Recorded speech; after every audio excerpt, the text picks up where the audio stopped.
Saya sebagai orang Kristen, kebetulan hari ini semalam ya hari raya orang saudara-saudara saya yang Muslimnya.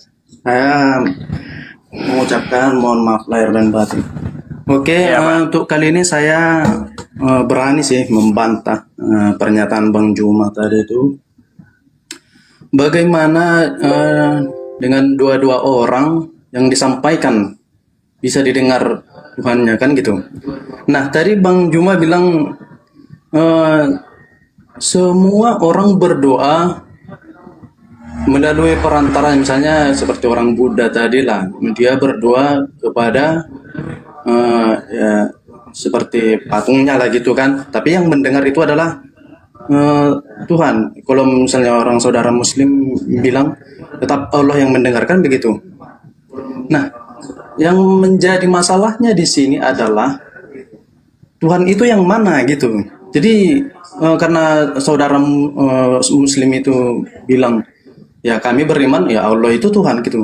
Ya, sedangkan orang Buddha itu juga beriman kan gitu. Mereka beriman bahwa patungnya itu adalah Tuhan. Maaf kalau saya berkata kasar, itu saya minta maaf. Kan seperti itu. Nah, kita selama berdebat seperti ini, Tuhan itu yang mana gitu. Jadi itu yang menjadi permasalahan. Jadi Bang Juma tadi bilang sama seperti kami kalau berdoa misalnya kepada Yesus, Bang Juma bilang Yesus tidak mendengar gitu. Loh, kenapa tidak mendengar? Kami beranggapan bahwa Yesus itu adalah Tuhan. Dia juga Maha mendengar gitu. Sama seperti Bang Juma sampaikan tadi. Boleh saya jawab? Oke, silakan Bang. Iya. Saya tanya dulu kepada saudara.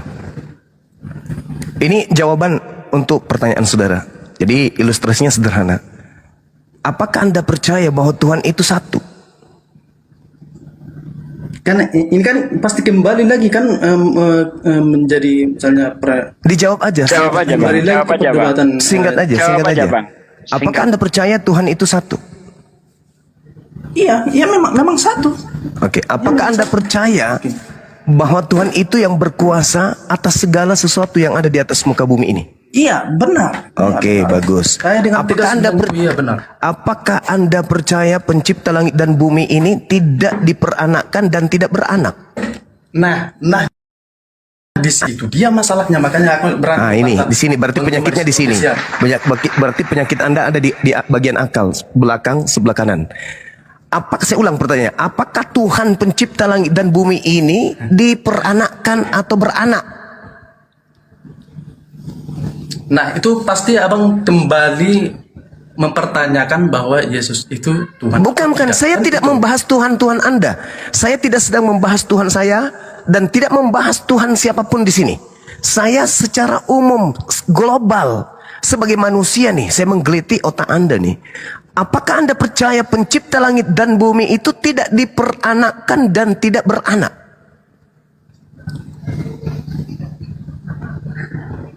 Baik, oke, saya berani membantah itu, Bang. Berarti maksud Anda membantah Tuhan itu bersilsilah gitu? Sabar, saudara. Jadi maksud Anda ingin mengatakan Tuhan itu bersilsilah. Ada anaknya, ada cucunya, ada tantenya, ada opungnya, ada sepupunya gitu maksudnya? Kalau menurut saya pribadi justru disitulah kekeliruan saudara-saudara saya yang... Iya, mungkin saya keliru, mungkin. Makanya saya bertanya, apakah Tuhan itu diperanakkan? Beranak dan diperanakkan. Tadi Anda ingat ya, tadi Anda sudah mengakui Tuhan itu satu. Sekarang Anda mengatakan Tuhan diperanakkan, beranak dan diperanakkan. Mana yang betul? Kalau Tuhan beranak, maka anak Tuhan adalah Tuhan. Anak Tuhan punya anak lagi nanti sampai cicit-cicit Tuhan. Penyakit Anda di situ. Apakah Tuhan itu satu? Yes. Kalau Tuhan itu satu, mustahil punya keturunan. Karena anak kambing pasti kambing, anak orang pasti orang, anak kucing pasti kucing, anak Tuhan pasti Tuhan. Sekarang pertanyaannya, apakah Tuhan itu beranak? Kalau abang punya persepsi seperti itu bang pasti ada jalan lain. Masya Allah. Pertanyaan bang, Anda sedang ditanya bang, dijawab. Apakah Tuhan itu beranak dan diperanakkan? Jawablah.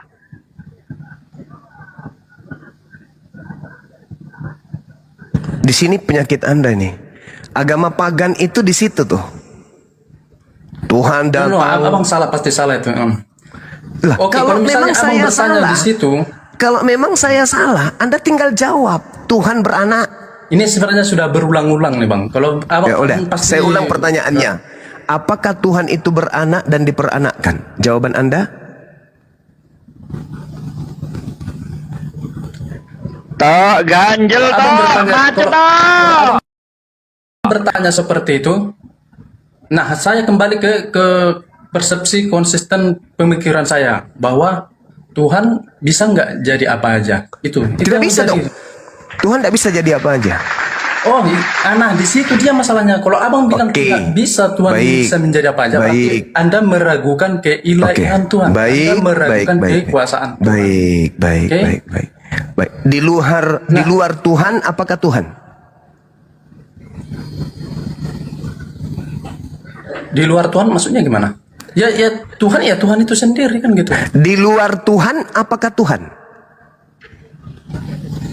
Ada Bang Juma merasa di luar Tuhan ada Tuhan? Ada yang mengaku Tuhan gitu? Saya ulang pertanyaannya sederhana sekali. Di luar Tuhan, apakah Tuhan? Iya, ya itu yang saya bilang sama Bang Juma. Menurut Bang Juma di luar Tuhan ada Tuhan gitu. Di luar Tuhan, apakah Tuhan? Tuhan Tidak kan ada, satu. kan Tuhan itu. Tuhan kan satu. Iya, betul. Di luar Betul. Tuhan yang satu tadi, apakah Tuhan?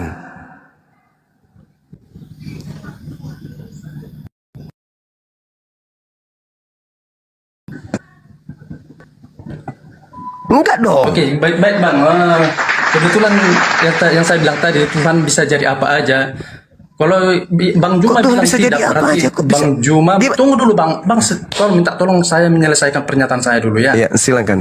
Dengan kibulan Anda silakan. Ketika Bang Juma bilang Tuhan tidak bisa jadi apa aja, berarti Bang Juma meragukan keilahian kekuasaan Tuhan. Nah, Oke, jika baik. Saya Bang tanya. Juma bilang Tuhan bisa jadi apa aja, berarti jelas di situ sebenarnya Bang Juma sudah kalah telak karena Oke, yang baik. Abang bilang pun di situ Baik. Tuhan diperanakkan, Baik. Tuhan Baik. bisa berubah. Saya hargai. Itu Abang itu hanya pembelaan, itu hanya pembelaan. Saya hargai. Nah, sekarang Saya tanya dulu.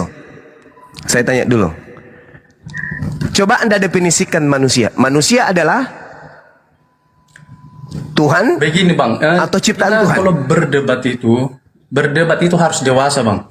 Kalau Jadi ditanya selama ini dijawab, yang- Anda gak dewasa Anda. Kalau Ditanya yang gak bisa pernah itu dijawab. dijawab. Abang tolonglah Bibel berjalan, tolonglah Bang. Jadi jangan dulu. Kau ditanya dari Manusia tadi gak pernah adalah- dijawab kau. Manusia adalah ciptaan Tuhan atau pencipta. Manusia adalah ciptaan Tuhan atau pencipta. Abang kalau misalnya lari ke situ, itu konsep yang manusia bisa mau jadi jawab adalah ya. bisa. Ciptaan Tuhan Oke, begini. atau pencipta. Astagfirullahaladzim. Gini aja. Manusia Kita adalah kalau berdebat ciptaan harus Tuhan berpikir atau pencipta. dewasa. Jadi gini, selama yang saya tahu Panjat, Bang Panjat, sebentar Bang Panjat. Tinggal dijawab, Penyakit Anda manusia itu di adalah situ. Penyakit Anda, penyakitnya sebentar. penyakit pagan itu di situ. Bang Panjat, gini loh, kalau yang namanya berdiskusi apa yang ditanya itu yang dijawab. Manusia, ciptaan, apa pencipta? Ciptaan Tuhan. Udah selesai fix.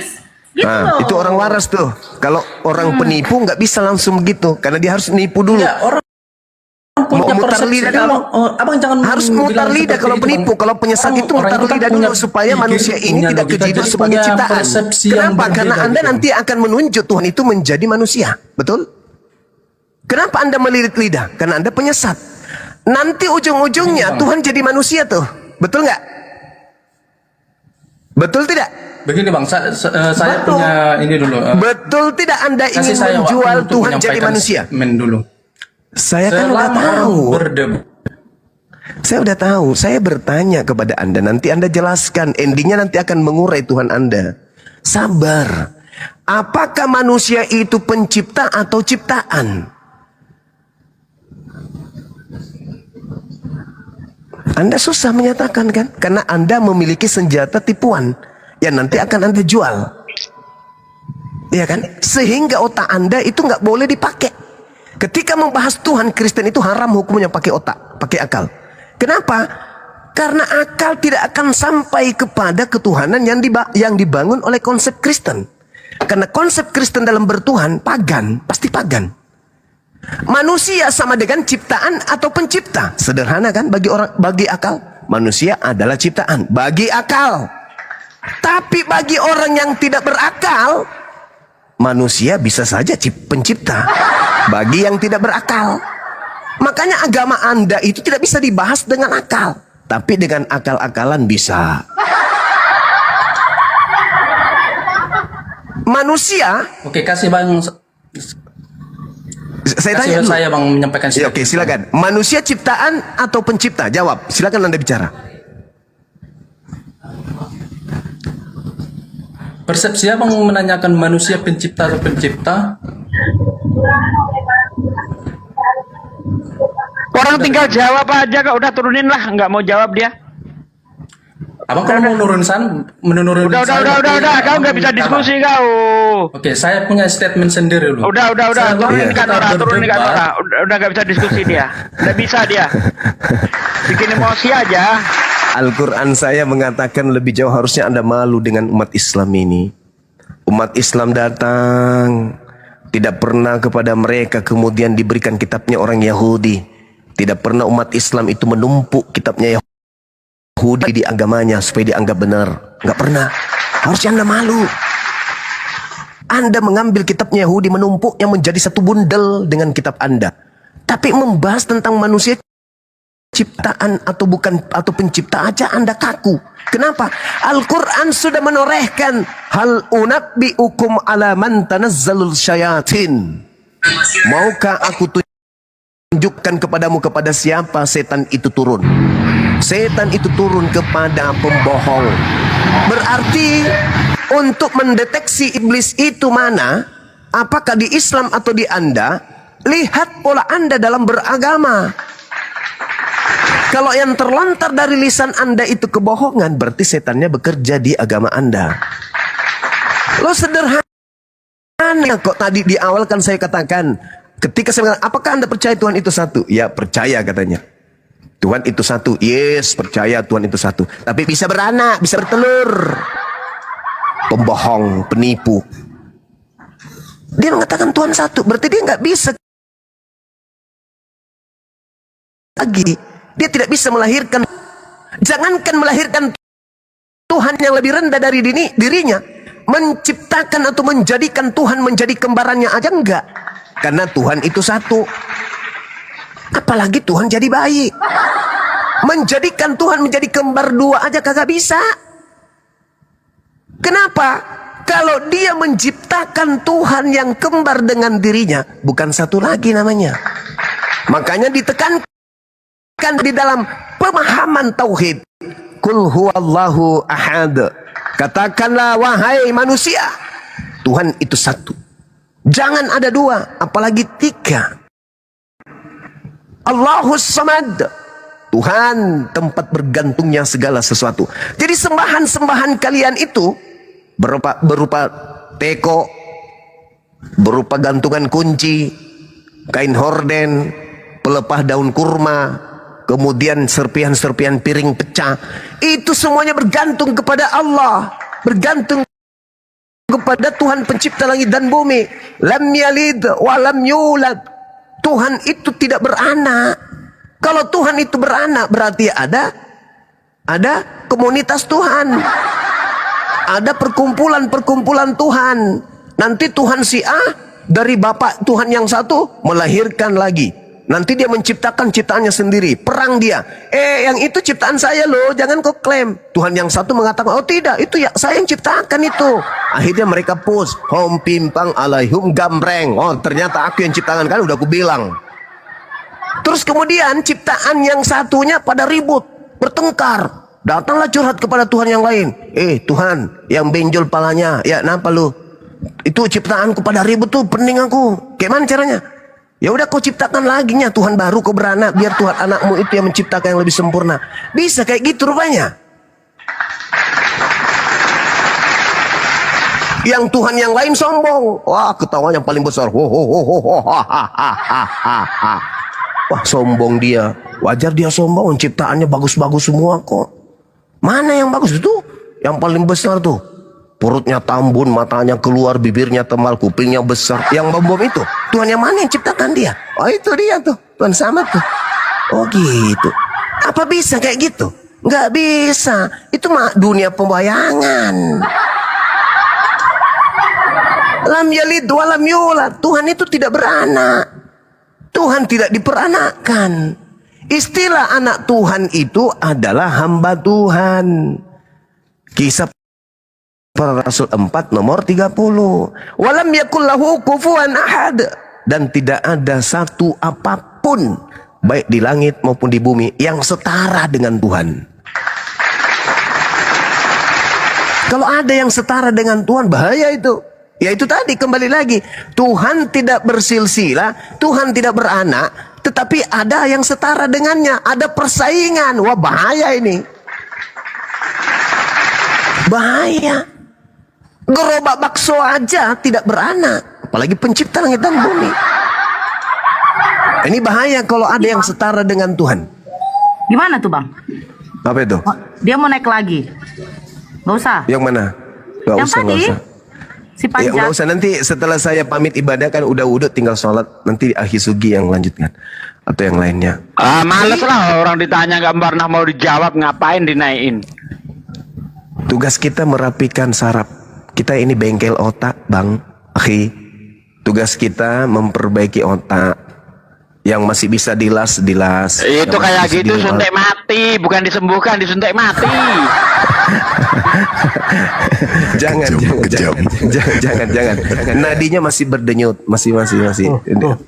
Dibantu dia supaya dia sehat. Walam yakul lahu kufuwan ahad. Tidak boleh ada yang setara dengan Tuhan. Kalau ada Tuhan, Aduh, noise. dengan yang Moderator tolong di mute. Aduh, moderatornya mana nih? kalau ada Tuhan yang setara dengan Tuhan, kalau ada sesuatu yang setara dengan Tuhan, berarti yang dikatakan Tuhan ini bukan Tuhan, karena ada yang menyamainya. Makanya saya heran ketika saudara-saudara cupu-cupu ini ya, laki-laki berdaster, ketika mereka mengatakan iblis itu tidak diciptakan oleh Tuhan. Ngakak saya, ngakak benar. Ada Tuhan tidak menciptakan katanya kejahatan. Mati meja. Berarti kejahatan itu kan ada. Yes. Berarti ada yang mengadakan. Ya. Siapa yang mengadakan sesuatu yang tadinya tidak ada menjadi ada? Tuhan. Lalu yang menciptakan kejahatan siapa? Tuhanmu? Bukan. Lalu siapa yang menciptakannya? Tuhan sendiri, yang lain. Berarti ada dua Tuhan? Enggak, cuma satu Tuhan. Loh, yang menciptakan kejahatan siapa? Hakikat yang lain yang menciptakan kejahatan. Wah, bukan Tuhan. Bukan. Loh. Jadi Tuhan ini ada sesuatu yang tidak bisa diciptakan. Apa itu? Tuhan tidak bisa menciptakan kejahatan. Alamak. Tuhan itu dari yang paling tertinggi. Segala sesuatunya diciptakan rendah di bawahnya. Jangan yang mulia aja, kebaikan, kemuliaan itu diciptakan. Apalagi yang jahat-jahat, yang rendah-rendah, yang hina-hina, Tuhan ciptakan semua. Jadi kejahatan, kebaikan, keburukan semua diciptakan oleh yang maha tinggi. Semuanya itu ada di bawahnya. Ini manusia laki berdaster seakan-akan Tuhan kami suci loh. Kenapa? Dia nggak menciptakan kejahatan. Oh gitu. Tapi yang menciptakan kemudian iblis untuk supaya mencobai dia siapa? Yang menciptakan kemudian iblis yang merasuki Yudas itu siapa? Yang menciptakan orang-orang yang menyalib Yesus siapa? Apa? Ada yang pernah berdebat dengan saya? Yang menciptakan kemudian kejahatan itu Tuhannya Bang Suma. Kalau Tuhanku hanya menciptakan kebaikan, gak lama.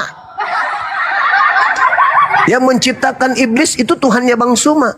Berarti kau mengakui Tuhan saya menciptakan iblis? Iya. Bukan Tuhanmu? Bukan. Tuhan ada berapa? Satu. Loh tadi kau akui ada Tuhanku yang menciptakan kejahatan. Mana yang betul? Pening dia langsung kabur. Saya kira begitu sahabat-sahabat sekalian. Saya izin seperti tadi saya izin ibadah. Silakan diambil alih. Teman-teman yang masih otaknya mau diperbaiki, ya kalau kurang palu-palu atau linggis silakan hubungi saya dan saya kirim linggis. Demikian. Assalamualaikum warahmatullahi wabarakatuh.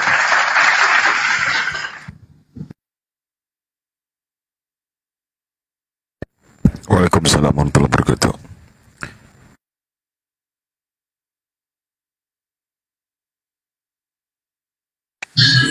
Assalamualaikum warahmatullahi wabarakatuh. Para Guruda. Waalaikumsalam warahmatullahi wabarakatuh.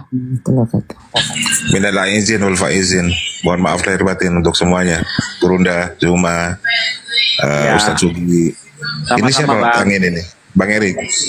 Iya, Bang Erik. Ya, semuanya, Tinura, Tonang, dan semuanya yang ada di Komad ini, termasuk hostnya. Ya, Bang Syarif, monitor, Bang Syarif. ya Bang, salam kenal ya Bang. Waduh, kok belum kenal loh, semalam kita sudah satu kompak, Bang Syarif. Aduh, Iya. dengan Kang Yan itu kan. Bang Arif, tumben di sini. Akun besarku masih tewas. Masih belum ya? Oke. Iya, makanya ini akun kecil. Kalau bisa ada 1.600 saja. 7 follow Ya, tuh. follow Bunda Mila teman-teman juga bisa- di follow. bisa 4 lagi. Buat akun cadangan ini, akun yang besar sudah berpotensi untuk diblokir permanen itu, karena sudah banyak pelanggaran. Ayo Iwan Villa. Follow semua akun yang di atas. Biar kita makin kuat. Tumbang satu tumbuh lagi. Kita perlu dukungan dari Iwan Villa semua ya. Insya Allah barokah. Tinura ada tabung Tinura. Kan teman kayaknya temannya sampean ini. Oh, iya. Bang Juma. Saya ketemu tadi pagi sama Petra nih. Iya. Kan permulaan itu dikasih pandai. Bukan panda apa? Nanti kalau sudah login saya lempar paus. Oh, pause itu untuk apa, Bun? Nggak ada, buat iseng-iseng aja main-main kan bagus tuh dia lompat syung katanya gitu kan. Nggak, Iya. itu dia. Nggak ada lawan tapi di sini.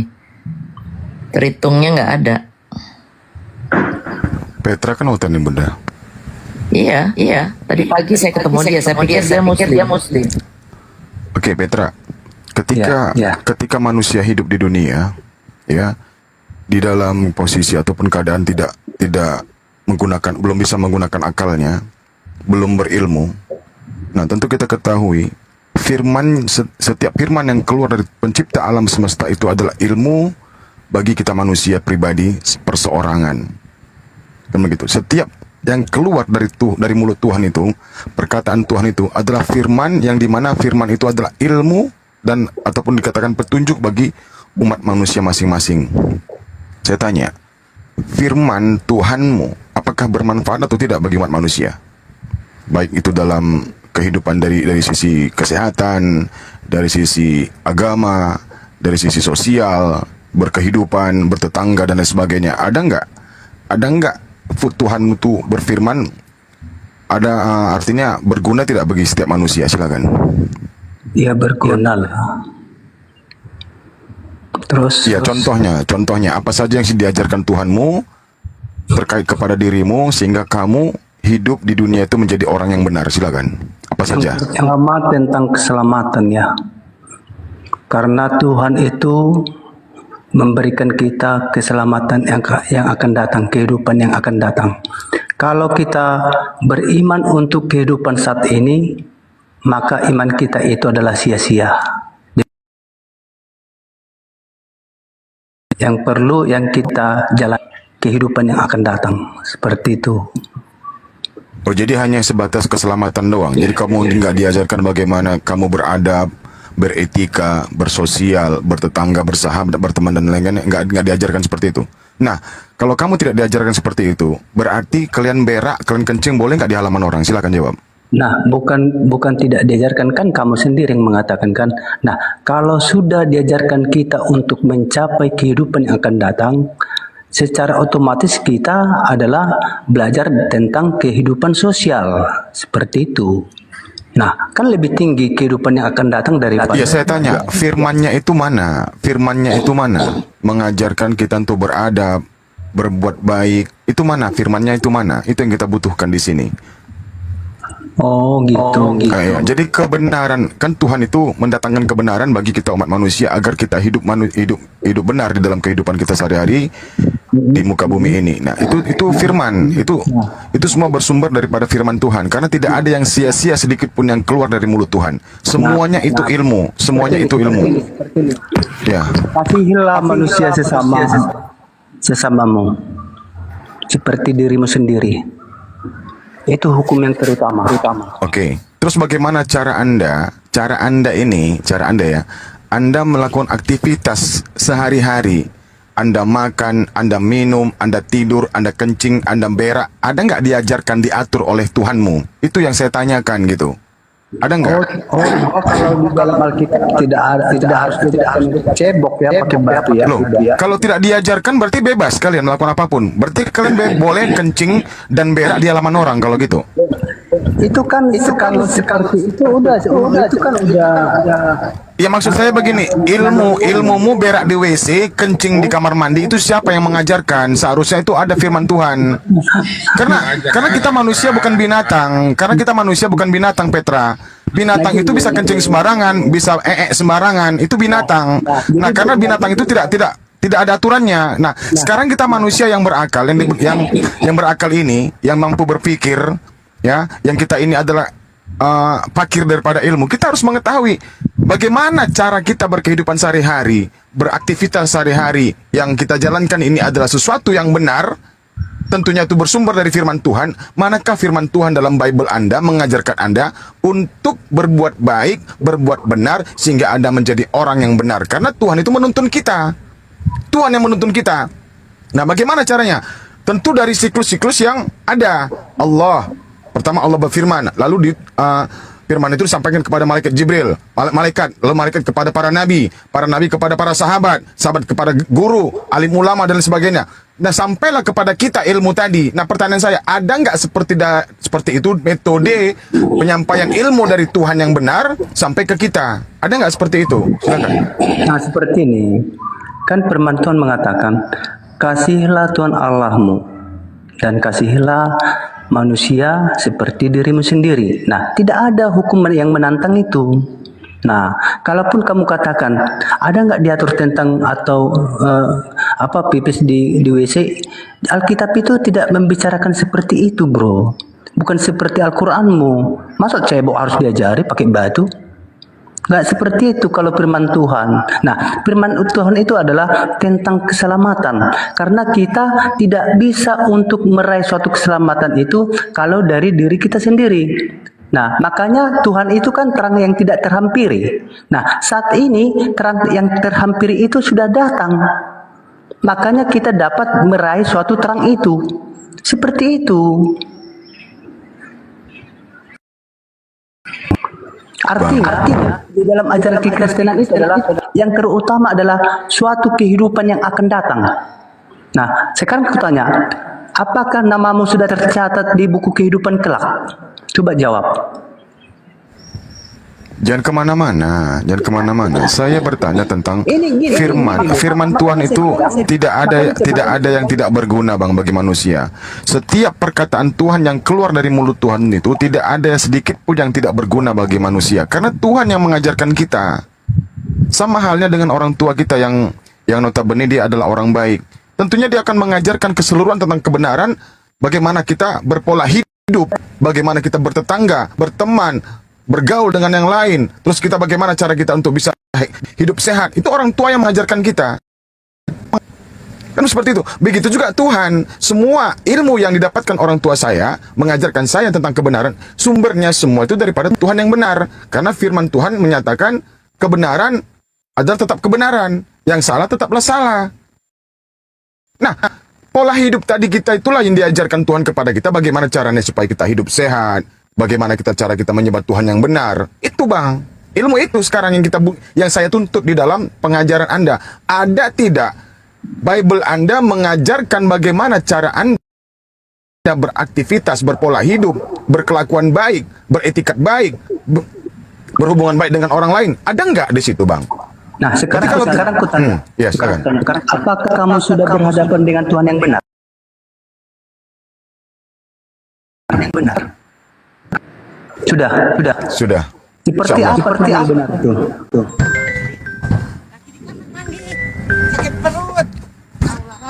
Sebentar.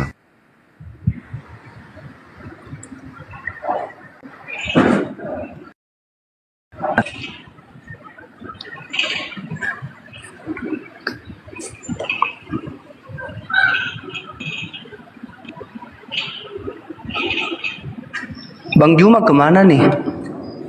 Bang Juma, ayo diskusi dong sama saya dong, Bang Juma.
Silakan yang lain disambung dulu, saya lagi bawa penumpang, ini nggak enak nanti.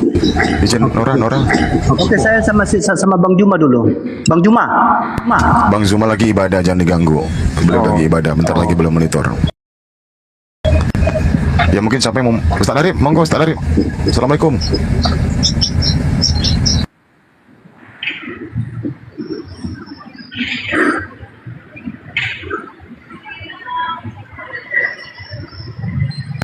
Ya, jadi intinya Petra ya, intinya di kitab ya, di ajaranmu dalam kitabmu itu tidak pedoman ataupun tuntunan bagi manusia ya, karena nggak ada aturan-aturan dalam kehidupan, hanya keselamatan yang dijanjikan dalam kitab, saudara, betul?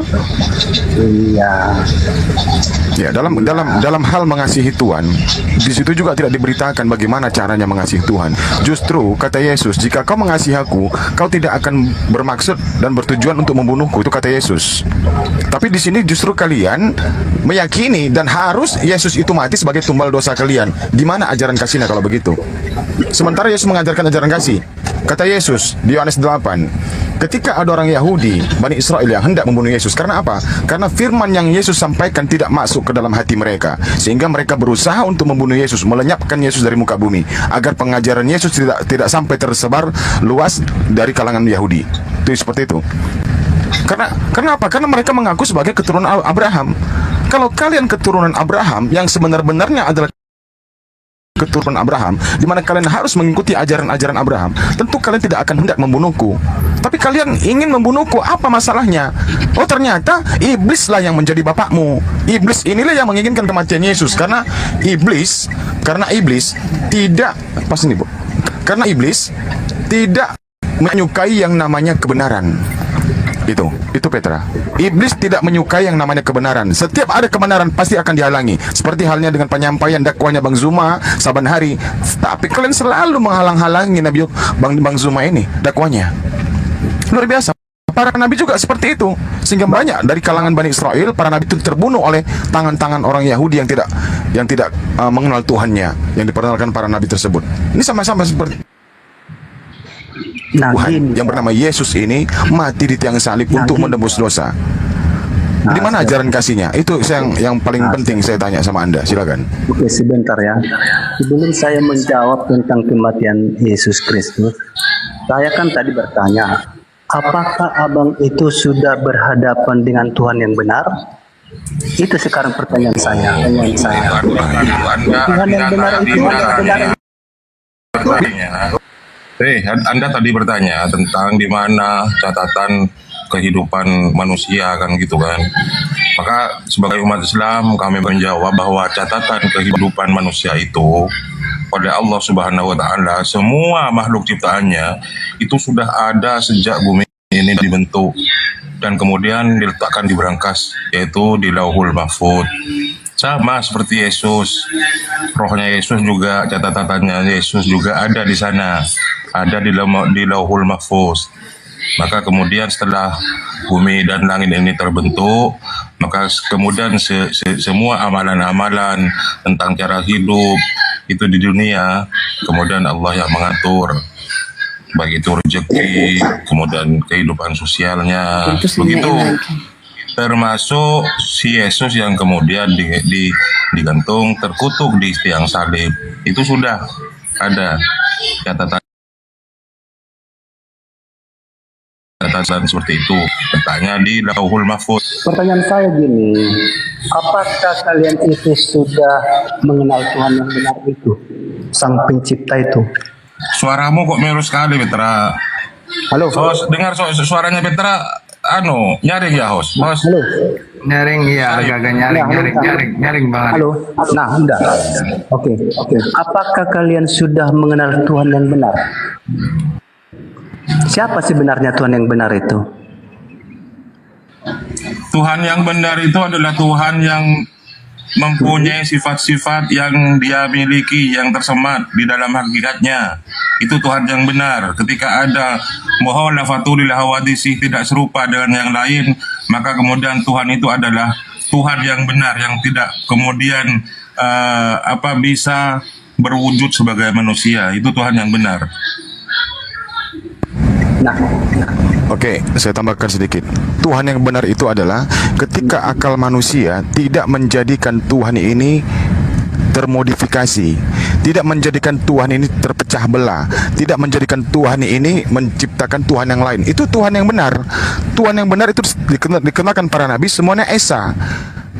Nabi Musa menyampaikan kepada Bani Israel, orang Yahudi, Tuhan itu Esa. Yesus menyampaikan kepada Bani Israel, Tuhan itu Esa. Rasulullah menyampaikan kepada Bani Quraisy, Tuhan itu Esa. Kami umat Muslim sama halnya menyampaikan Tuhan itu kepada seluruh umat manusia, bahwasanya Tuhan itu Esa. Tapi kalian memodifikasi Tuhan sehingga Tuhan itu terpecah belah oleh kalian. Yesus Tuhan, Roh Kudus Tuhan, Bapa Tuhan. Tuhan yang mana yang mau disembah?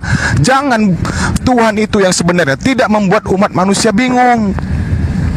Itu Tuhan yang sebenarnya, kawan. Tapi justru kalian membuat manusia bingung.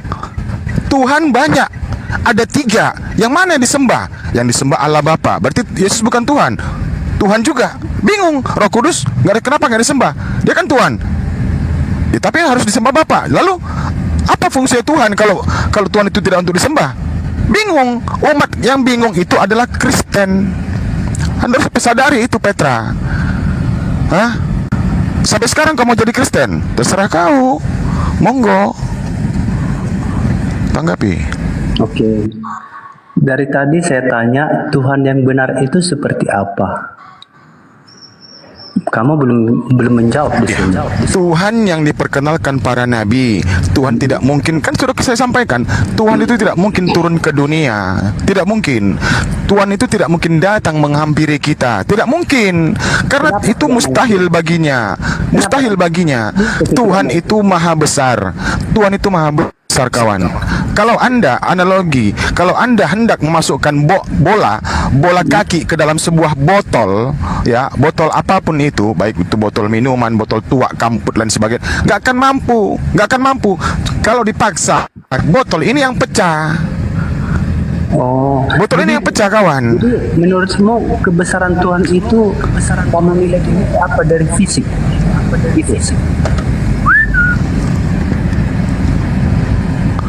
Kalau maha besar, kalau maha besar itu meliput dari kebesaran yang besarnya apa yang pernah kita lihat. Kalau dikatakan maha besar, jadi nggak bisa kita ukur memang apakah itu fisik atau tidak. Yang penting kita mengakui bahwasanya Allah itu wujud, Tuhan itu wujud. Karena apa? Karena ada ciptaannya, alam semesta ini. Seharusnya Anda berpikir ke situ, Petra. Jangan dangkal pikiran Anda. Jangan dangkal. Kita tidak boleh membatasi Tuhan. Di kitabmu sendiri saja mengatakan Tuhanmu itu terbatas. 2 Tawarik 6 nomor 18. Langit meliputi langit manapun, segala langit mana mungkin menampung kedatangan Tuhan. Energi Tuhan aja tidak sanggup langit itu menampungnya. Nah, kalau dipaksakan apa? Akan hancur. Kenapa dia tidak muat? Karena Nabi Musa juga pernah mengalami hal yang sama. Ketika Nabi Musa alaihissalam minta kepada Allah agar Allah itu mampu dilihat oleh Nabi Musa, Allah mengizinkan. Tapi ada satu syarat. Kalau seandainya gunung-gunung dan batu-batu itu tidak hancur di depanmu, wahai Musa, niscaya kujamin kau pasti akan melihatku. Tapi apa buktinya? Masih energinya saja sedikit yang hendak menghampiri alam semesta. Nabi Musa itu sudah tidak mampu. Dia terkapar pingsan. Batu-batu dan gunung-gunung berhancuran di depannya. Itu buktinya. Jadi itulah yang diperkenalkan Yesus kepada Bani Israel. Yohanes 5:37. Suaranya tidak bisa kamu dengar, rupanya tidak bisa kamu lihat. Keluaran 33 nomor 20 juga mengatakan sama. Apabila manusia melihat Tuhan, maka manusia yang mati. Tapi kalian kebalik. Manusia melihat Tuhan, Tuhannya yang mati. Kebalik kalian. Itu berarti kalian melanggar firman Tuhan. Kalau Tuhan mengatakan manusia ketika melihat Tuhan, manusia yang mati, itulah Tuhan yang sebenarnya. Tapi kalau kebalikannya, bahwasanya itu adalah ajaran daripada iblis. Karena iblis menentang. Iblis itu ajarannya kebalikan dari firman Tuhan. Tuhan tidak bisa dilihat, kalian bisa melihat. Itu kebalikan dari ajaran setan.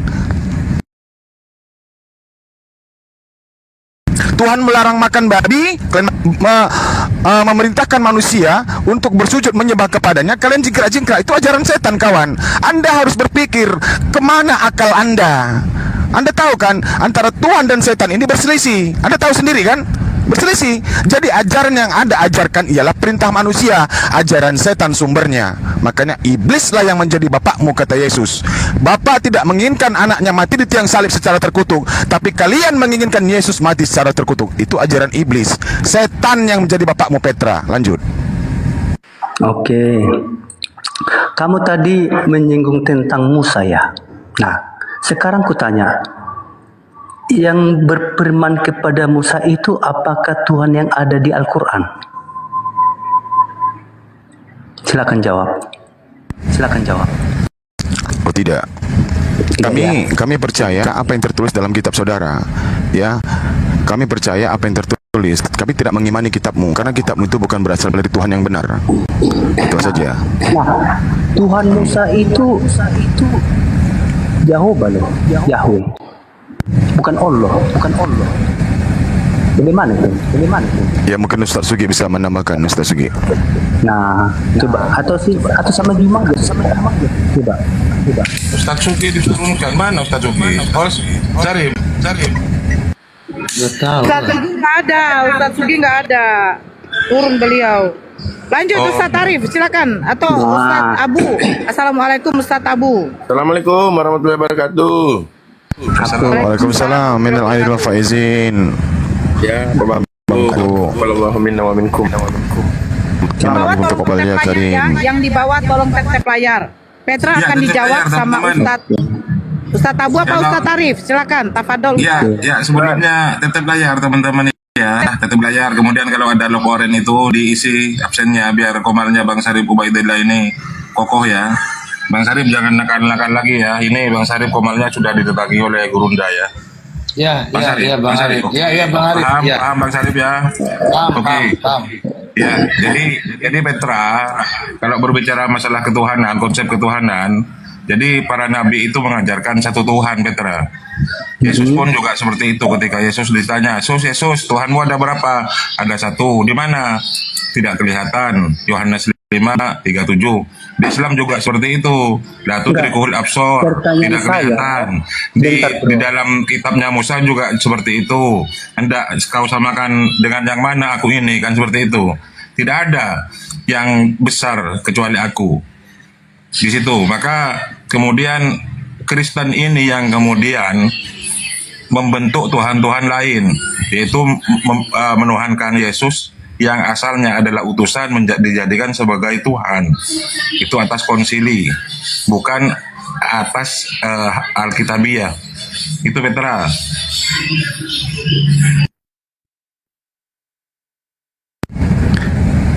Oke, sebelum kami bertanya kepadamu, apakah Tuhan yang Musa sama dengan Tuhan yang Kristen? Sebelum kami menjawab pertanyaanmu, silakan. Apakah Tuhan yang Musa sama atau tidak dengan Tuhan yang Kristen? Oke. Apakah Tuhan Iya. Musa Oke. itu adalah Tuhan yang ada di Al-Quran? Nah gini, karena Tuhan Ya. Musa itu Klaim saya esensi Tuhan Anda yang diimani oleh Nabi Musa alaihissalam dan Abraham alaihissalam serta kepada anak-anak sampai ke Yesus, itu esensinya sama. Tidak bisa kami dengar umat muslim manapun, satu pun di muka bumi ini, baik yang sudah wafat, tidak akan pernah satu pun pernah melihat Tuhannya. Tidak pernah. Tidak ada yang pernah melihat Allah satu sekalipun. jadi Itu sama. esensinya sama. Terkait dengan nama wallahu alam bisawab. Terkait dengan nama wallahu alam bisawab. Dengarkan saya. Bentar, kamu katakan tadi sama. Di mana di Al-Quran bahwa nama Tuhan Musa itu adalah YHWH atau Jehovah? Di mana tertulis di Al-Quran? Saya katakan terkait dengan nama wallahu alam bisawab. Tapi terkait dengan esensi wujud keberadaan itu sama. Terkait dengan nama wallahu alam. Ya udah, saya tanya, saya sudah menjawab. Saya sudah menjawab. Sekarang saya tanya balik. Bang Erik doubling loh, Bang Erik doubling. Sekarang Coba dalilnya diperbaiki mana? dulu. Begini Petra, sebentar. Oke, saya akan mengatakan tidak sama. Nah, tunjukkan nama Tuhan yang Musa namanya Yahweh. Menurut kitab Yahudi ya, silakan. Saya akan bilang tidak sama. Nah, tunjukkan di dalam kitab Yahudi nama Tuhannya Musa adalah Yahweh. Tunjukkan, ayo silakan. Saya tunggu. Tidak sama ya. Nah, sekarang menjadi Tunjukkan kalau pertanyaannya. Tuhannya. Enggak. Bentar. Saya minta kau tunjukkan Oke, Tuhannya. tidak sama ya. Kalau tidak saya akan Sekarang turunkan Anda. Saya di sini Sekarang ngomong. sudah kita kunci. Tuhannya Musa Tidak namanya sama. Yahweh. Tuhannya Musa namanya Yahweh. Tadi Tunjukkan. kawan ini mengatakan Tunjukkan. tadi sama. Mana kalian yang benar ini? Saya akan mengatakan tidak sama kalau kau tunjukkan Nah, Tuhannya kamu- Musa Yahweh. Nora Tunjukkan. mengatakan tidak Oke, sama. kau tidak bisa tunjukkan. Abang ini Bongo, tunjukkan nama Tuhannya Musa Yahweh. Karena kau cari pun sampai datangnya Yesus yang ke-10 kali pun tidak akan dapat kau. Karena orang Yahudi tidak pernah menyebut nama Tuhannya Yahweh. Di mana datanya Yahweh? Yahweh Yotefafe Yahweh ya. Tidak ada tuh nama Tuhannya Musa itu. Tunjukkan. Kok kan tidak sama? Siapalah itu? Tunjukkan sama saya. Saya akan kejar kau itu. Saya tidak akan mau mengakui nama Tuhannya Musa itu. Kau bilang kan tidak sama. Ya, di dalam Bible kau tidak sama. Kau entah siapa nama Tuhan kau. Gak jelas. Nah, tunjukkan nama Tuhannya Musa menurut kitab Yahudi adalah Yahweh. Kitab Yahudi ya. Jangan kitab kau. Kalau kitab kau gak jelas siapa nama Tuhan kau. Lanjut. Saya naikkan dia lagi.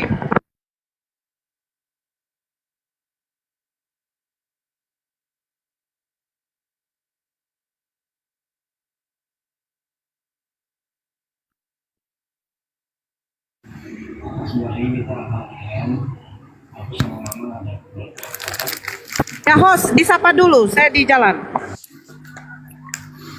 Ya, selamat siang Pak Indo. Iya. Siang Bang Sarif. Ya, Muslim apa non Muslim, Pak? Saya Kristen tapi penggemar Bang Sarif waktu di Rumedis. Abang udah ditatar sama Juma. Tuh Bang Sarif itu. Gimana jawaban Bang Sarif? Bang Sarif harus menjawab dengan benar ini Bang Sarif. Saya Bang suka Sarif. nonton Abang waktu di Rumedis. Abang udah ditatar sama Bang Juma. Apa? Ditatar itu apa? Enggak, Abang udah ditatar, udah diatur sama Bang Juma. Bukan diatur, dinasihatin. Jangan berkongkos sama binatang. Itu. Kau mau diskusi tidak? Kalau tidak saya turunkan. Banyak kali cerita kau. Iya. Mau diskusi tidak kau? Janganlah emosi Nora, baru lebaran kau emosi terus. Kau tidak diskusi turun kau. Sudah ditatar di apa, kami wajib menasihati saudara-saudara kami ketika duduk bersama binatang. Binatang kok mau dipelihara. Kalau gunggung janganlah dipelihara. Dibuang, itu banyak kali kotoran najisnya tuh. Tahu kau, baik cerita kau. Mau diskusi ayo. Sama saya tidak usah komen-komen di sini kau.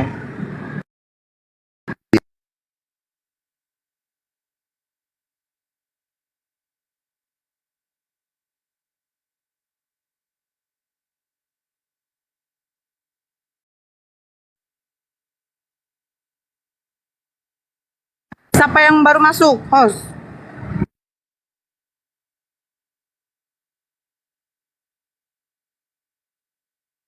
Bang Abah Zeki, Abang Zaki. Halo Abah. Saya turunkan ya. Kalau mau diskusi, ayo diskusi. Kau usah bawa binatang ke sini lah.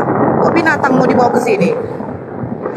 Tapi takut sama binatang, karena binatang kerjanya apa? Menyesatkan, menggigit saja kerjanya tuh. Ada otak binatang.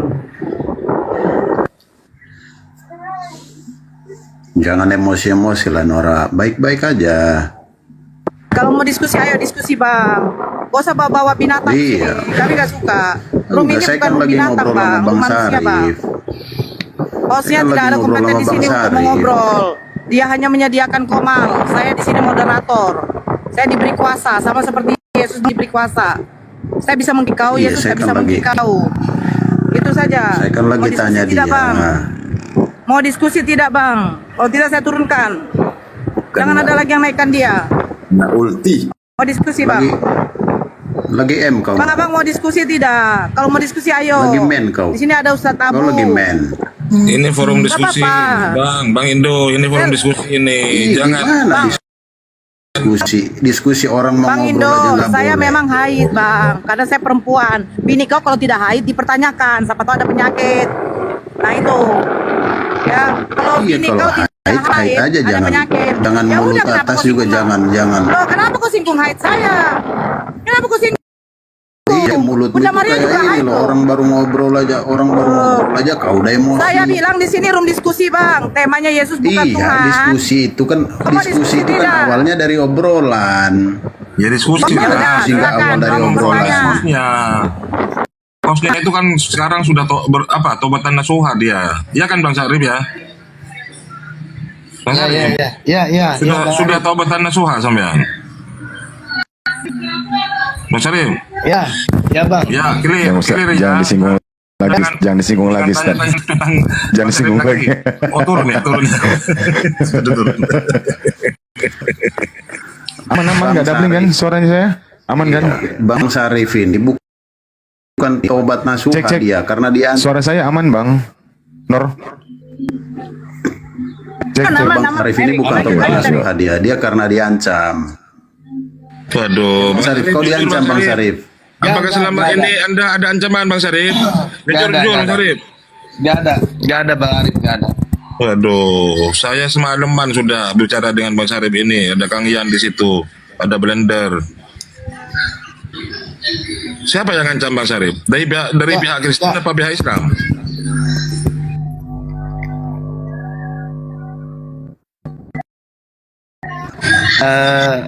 Gak ada Bang.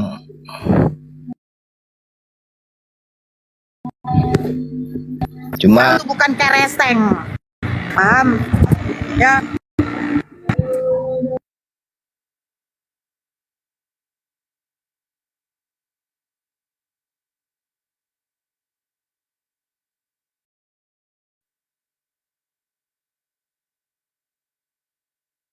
Ayo, Kristen yang mau naik diskusi siapa namanya tadi itu? Dongo. Siapa namanya? Dodel. Kalau mau diskusi, ayo diskusi. Di sini ada ustadz saya, guru-guru saya. Diskusi. Saya moderator. Diskusi Ya, lah. saya mau tanya dulu. Silakan, bertanya. Saya mau tanya sama Bang Angin dulu. Boleh nggak, Nora? Iya, kalau saya bisa Silakan, menjawab ya. Kalau saya nggak silakan. bisa menjawab, saya lemparkan ke Silakan. neraka. Silakan Bang. Ayolah, diskusi yang bagus lah, ini diskusi yang bagus. Silakan. Ya, silakan. Tadi kan abang bilang Islam itu beradab, Nabi Muhammad itu juga beradab, ya kan? Nah, pertanyaan saya, tadi saya udah ketik juga di chat. Apakah nikah anak kecil itu, ini pertanyaan pertama ya, nanti abang juga bertanya ke saya, nggak apa-apa. Apakah nikah anak kecil 6 tahun itu beradab? Kemudian kedua, Satu-satu Bang. Satu-satu. Iya, oke. biar, Iya. biar sekalian aja, karena ini masih menyangkut Nabi kan. Kemudian yang Iya. kedua, Quran kan bilang istri itu hanya boleh 4, itu pun jika mampu. Tapi istri Nabi Muhammad itu 11. Apakah itu beradab Bang? Silakan Bang. Dan beradabnya dari sisi mana? Ya, makanya abang kalau mau belajar Islam, belajar yang benar, ya. Kalau Nabi itu menikah dengan seorang wanita yang masih anak kecil, kami sebagai pengikutnya ada berita nggak di televisi, di koran, bahwasannya ada umat Muslim menikah anak yang masih ingusan, ada nggak? Itu dulu Bang, itu dulu. Ya ada tidak? Ada tidak pemberitaan? Iya. Semua Pak, semua. Siapa? Siapa? Saya Puji Bang pernah nonton. Saya Puji itu menikahi gadis di usia berapa tahun Bang? 12 tahun. 12 tahun. Maria dikawini sama Yusuf, usia Yusuf berapa tahun? Usia Maria berapa tahun? Ya, jawab dulu. Ya. Nanti kan abang Bang, tanya saya. di usia anak yang sudah 12 tahun, dia sudah menjelang remaja, dewasa. Dan dia sudah halangan Bang, dia sudah haid Bang, diperbolehkan menikah, boleh. Nah, kita jangan ke situ. Anda tadi kan mengatakan bahwasanya Nabi Muhammad itu menikahi Siti Aisyah, ibunda Siti Aisyah di usia 6 tahun. Nah, sebagai Nabi kami, sebagai guru kami, sebagai junjungan kami, pemimpin kami, pembimbing kami, tentulah kami mengikuti apa yang Rasulullah kerjakan. Dengan menikahi bocil di usia 6 tahun, ada nggak Bang umat Muslim di seluruh dunia menikahi anak gadis, anak-anak perempuan di usia di mana dia belum haid? Ada nggak? Tunjukkan datanya. Itu satu dulu. Tunjukkan. Tunjukkan Bang. Tunjukkan Bang. Kau mau ikuti Nabi Muhammad. Ya, kau tunjukkan dulu. Berarti berita yang Anda terima itu salah. Iya, seharusnya Anda berpikir ke situ. Seharusnya Anda yang berpikir ke situ. Berita yang Anda terima itu salah berarti. Loh, benarnya bagaimana? Oke, saya jawab. Ketika Ibunda Siti Aisyah mengikuti yang namanya peperangan, usia beliau sudah di atas 15 tahun, Bang. Syarat orang yang ikut perang, baik itu sebagai tim medis, tim penolong, tim SAR, ataupun dia ikut di medan perang, usianya minimal 15 tahun. Ibunda Siti Aisyah sudah ikut di dalam medan perang, sudah ikut menjadi andil dalam tim medis, pertolongan, Bang. Nah, usianya dengan kakak beliau itu 10 tahun, Bang. Saya lupa namanya, ibunda apa itu. Jadi, ketika Ibunda Siti Aisyah menikah, usia kakaknya itu kurang lebih 26, 27, sampai 28 tahun. Dikurangi 10 tahun, jadi berapa, Bang? 3 tahun, kayak Ribka gitu.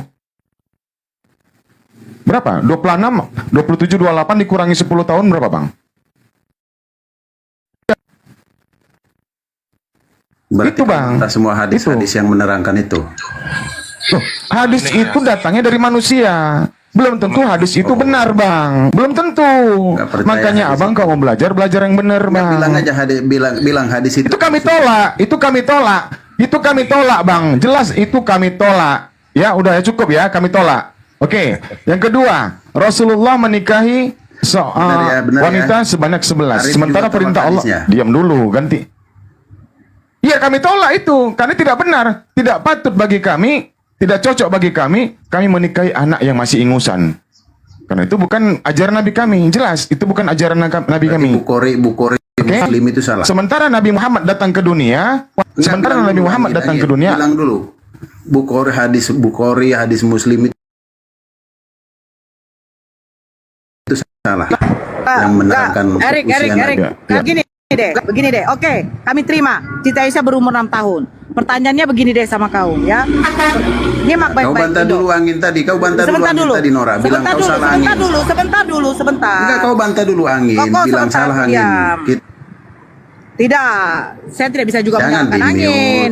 Makanya kau diam dulu, saya punya kuasa di sini daripada Yesus kau. Enggak, angin tadi kan Saya bilang, punya kuasa. Tadi kan angin Saya bilang begini, oke, saya terimalah kau punya apa kan? Kau punya narasi. Tadi kan angin Sekarang bilang kau jawab salah saya. itu 6 tahun. Kau jawab saya. Di mana Tadi datanya? angin bilang salah itu 6 tahun. Kucluk, turunlah kau binatang. Saya tidak diskusi sama binatang. Ya, saya tidak diskusi sama binatang. Tahu kau binatang? Hewan. Hewan tidak punya otak engkau.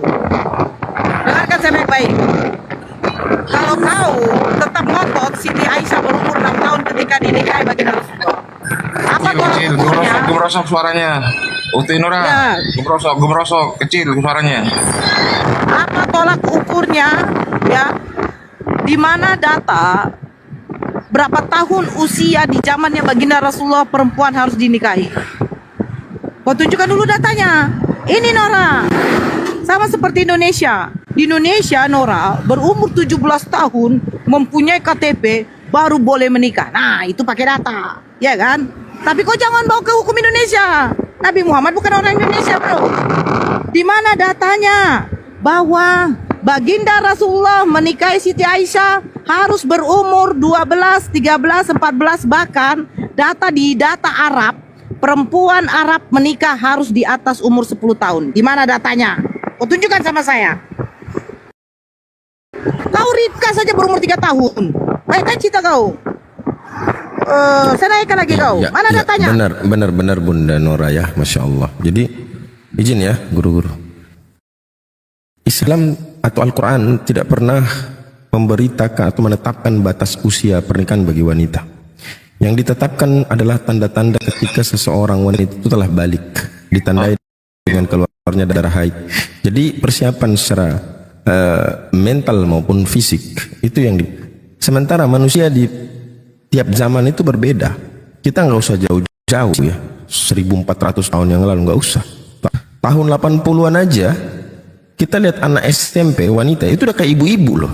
SMP itu kayak ibu-ibu. Yang laki-lakinya udah berbulu dadanya itu. Tapi semakin ke sini anak SMA itu udah kayak anak SD, anak SMP semakin kecil menyusut. Makanya Islam tidak pernah mengatur. Kenapa? Inilah bukti bahwa Allah yang mewahyukan Al-Quran. Nah, kalau Allah menetapkan usia, maka mungkin sebagian lain tidak bisa menikah. Kenapa? Walaupun dia sudah haid, dia sudah siap secara mental, tapi karena usianya belum masuk, dia nggak boleh menikah. Karena ada aturan dalam Al-Quran tentang batas usia. Itulah Allah yang Maha Tahu. Di sebagian tempat lain ada perempuan yang baru umur 5-6 tahun sudah haid. Bahkan itulah tanda boleh dinikahi ketika dia sudah haid. Kemudian kalau bicara aturan kita pakai barometer hari ini, saya mau tanya sama Kristen, apa hukum ya menikahi saudara kandung? Apa hukumnya? Nggak ada aturan di kitabnya. Oh nggak ada. Ya incest itu boleh nggak incest? Kakak kawin adik gitu, boleh nggak? Boleh Ustadz. Oh boleh. Ada ya boleh lah. Oh kakak kawin anak kawin ibu boleh.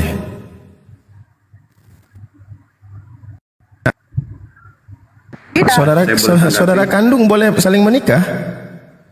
Saya boleh tanggapi Bang? Ya mau apa mau ditanggapi? Boleh kok Bang Adit. Bentungan sama bentungan boleh kok Bang Adit. Oh Kristen. Oh. Ya. Kalian kan selalu bilang harus pakai akal. Indo, kau baca Kejadian 20 nomor 12. Abraham menikahi Ini saya Sarah, mau ternyata tanggapi Sarah dulu. adalah saudara kandungnya sendiri. Kau tengok dulu tuh, Saya mau kau baca. tanggapi dulu Nora. Kejadian Nora, kalau 20 kita mau nomor ke sana 12. Nora. Iya, Kau sebentar. Enggak, ini saya mau tanggapi. Saya mau tanggapi Kau diam begini. dulu. Kalau tidak saya akan turunkan kau. Yesus ada kuasa di sini. Kejadian 20 nomor 12. Ternyata Abraham menikahi Betina Sarah. ini parah Di situ banget. dituliskan apa? Saya tidak marah. Saya kasih Kenapa tahu. kalian yang cowok diatur sama perempuan. Ternyata Sarah dengan Abraham Masa laki-laki adalah di Rumi ini diatur kakak perempuan yang otaknya bersaudara setengah? kandung. Alah, biarlah. Karena setengah kau daripada kemarin nggak bawa otak. Iya, karena kau menghujat Gini, aja. Dari narasi kau, dari pertanyaan kau saja sudah menghujat, ya kan? Cuma aku diamkan sini nggak apa-apa lah, nggak apa-apa. Menghujatlah kau pertama. Iya, di mana? Kau bilang tadi, bagaimana bisa bisa dikatakan jadi sebagaikan guru? Sementara nabimu aja menikahi bocil, kau bilang itu bukan narasi menghujat itu? Hah? Enggak. Makanya ya aku tanya sama kau, narasi kau tadi tentang Rasulullah menikah, kau bilang dengan Siti Aisyah di usia 6 tahun, itu bukan ya tadi? Bagaimana bisa dikatakan jungan jadi seorang nabi, jadi penuh? Makanya ya menikahi seorang bocil, itu satu. Yang kedua, ya sabar. Di Quranmu dikatakan menikah dibatasi dengan 4 istri. Lalu nabimu menikah 11 istri. Apakah itu bisa dijadikan pedoman? Kan itu menurut kau. Iya, saya tanggapi ya. Penuh dengan lemak babi, mulut manismu, otakmu yang penuh dengan lemak babi itu yang bicara melalui mulut kotor kau, jahanam. Tahu kau? Jahanam kau. Kalau kau baca. Sok halus kau di sini. Sabar. Mati kau. Makan siang gua sama bapak di surga sana ya. Jadi subhat seperti itu ya teman-teman.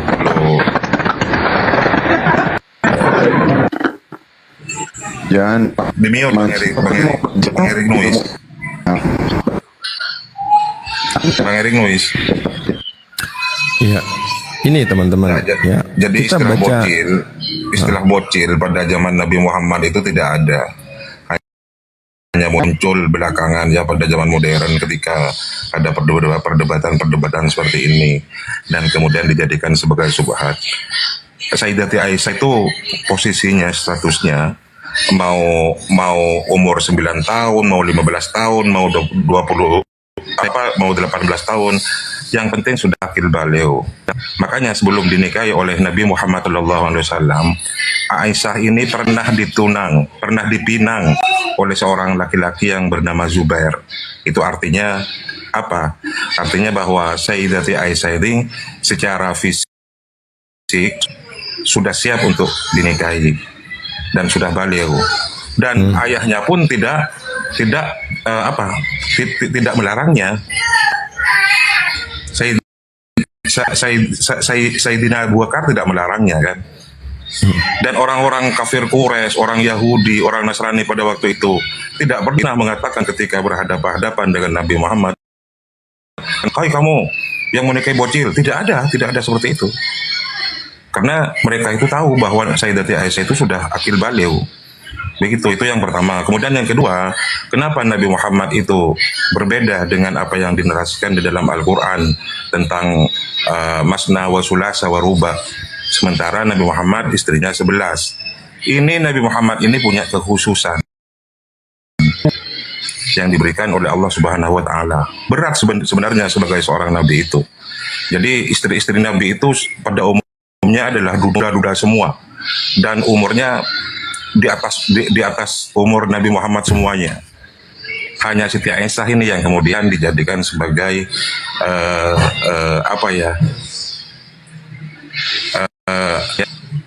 sarana untuk kemudian otaknya karena cerdas untuk mengumpulkan ribuan hadis yang kemudian beliau hafal 2000 hadis seperti itu. Nah, Nabi Muhammad di dalam mengarungi rumah tangganya dengan 11 istri beliau juga kena hukum. Banyak kewajiban yang kemudian tidak ditimpakan kepada umatnya. Misalnya seperti zakat, itu Nabi Muhammad wajib mengeluarkan zakat. Kemudian wajib juga melaksanakan sholat malam. Sementara umatnya tidak. Ketika Nabi Muhammad meninggal, seluruh istri-istrinya itu kemudian disebut sebagai Ummul Mukminin, ibunya para orang-orang mukmin. Jadi dilarang, haram hukumnya menikahi istri-istrinya Nabi. Itu berat seorang nabi itu berat. 2 kali lipat beban hukumnya daripada umatnya. Umatnya hanya sunnah, kemudian nabi itu wajib, gitu. Wajib berkurban setiap tahun itu. Nabi Muhammad wajib berkurban setiap tahun, sementara umatnya tidak. Nah itu barangkali dari saya. Silakan ditambahi Ustaz Abu Hadi. Ya, saya tadi mau ini ada saudara kita di bawah typing gitu, bilangan 34 nomor 36 tidak ada ya, bilangan 34 itu sampai 29 saja. Nah, terus yang kedua tuh kita lihat kisah ketika Yesus menyembuhkan orang buta itu dengan cara meludah kan, meludah di tanah lalu digosok ya di matanya. Bukan ludah rohani lah Ustaz Adit, bukan ludah rohani ya, bukan itu. Maksud saya ya, untuk menyembuhkan sesuatu itu ternyata dengan ludah juga itu ampuh ya, gitu maksudnya, dengan ludah itu ampuh. Enggak, lanjut udah kayak pas tuh. Jadi kalau saya meludahi mereka tuh ampuh gak kira-kira tuh? Ampuh. Tadi tempeleng ya? Tempeleng gak? Enggak, ludah itu ampuh. Ludahmu nggak bisa kau memberikan kuasa, Nora. Kalau Yesus, karena dia Tuhan gitu loh. Jangan naik koman lah Kepas. Waduh, yang tegas lah. Ludahin kau gimana Kepas? Ludahin kau gimana? Pasti bau ludahmu karena kau nggak gosok gigi, Nora.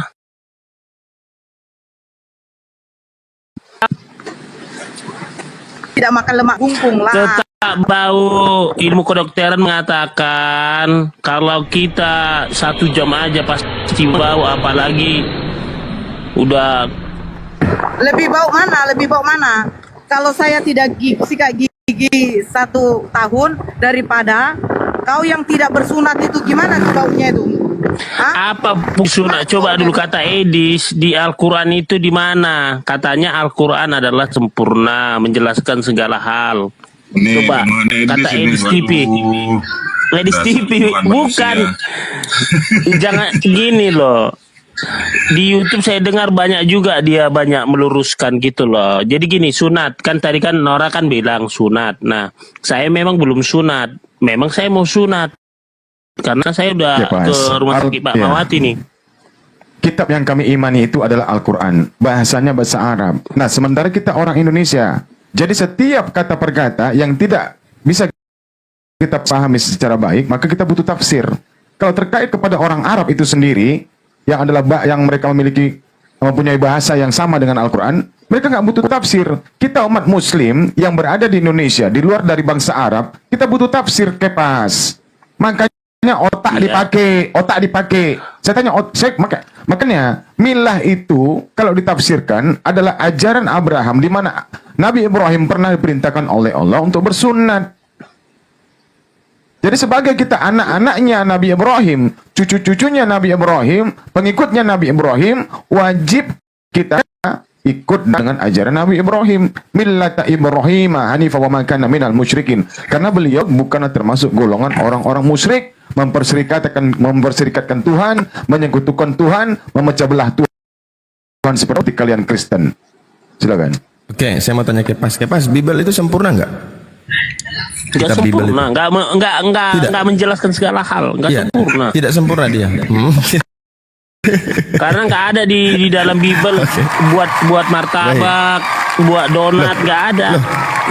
Kesempurnaan itu bukan harus bisa mampu menceritakan semua secara detail. Itu bukan masuk kesempurnaan. Justru ketika namanya Al-Quran mengatakan dia sempurna, Ustadz Abu, segala hal ini apa? Segala hal kan berarti semua, segala hal. Iya, coba sebutkan yang tidak dikisahkan oleh Al-Quran dari A sampai Z terkait dengan keagamaan. Bahkan dengan urusan dunia pun Allah sebutkan. Tetapi kalau mau nikah, kau harus lihat dulu dia harus putih, cantik. Nggak ada. Nggak ada. Pokoknya hal-hal yang detail dalam kehidupan dunia tidak ada. Karena Nabi sendiri mengatakan antum a'lamu ala umuri dunyakum. Kalian lebih tahu tentang masalah dunia kalian. Jadi apa yang disampaikan Nabi itu sempurna kan keseluruhannya kan, karena nggak dituangkan di dalam sempurna kitab. Dalam hal apa? Dalam hal apa? Sempurna dalam hal apa? Kan dibilang dalam hal apa? Kan semua segala hal. Ya, tentang sunat, tentang Allah, tentang syariat syariatnya.